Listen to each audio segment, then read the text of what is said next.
There was a sculptor who looked for a piece of marble. On being asked why he wants it, he replied, "Because there is an angel in the marble and I'm looking for that angel." As he found a large, uneven, crude, and dull piece of marble, he started carving it out and finally created a beautiful angel.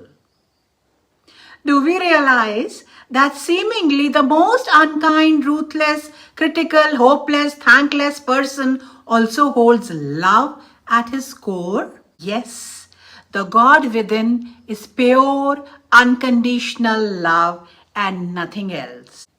Can we focus only on the angel that resides in that uneven piece of marble? Can we be patient and trust the immense potential that our son, daughter, spouse, lover, neighbor, colleague, or that stranger has at his core?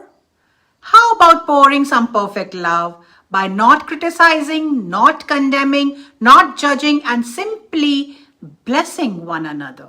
आइए प्यार का सिलसिला चलाएं, कुछ बुझते दियों को जलाएं. Stay tuned, like and follow, do share your views in the comments.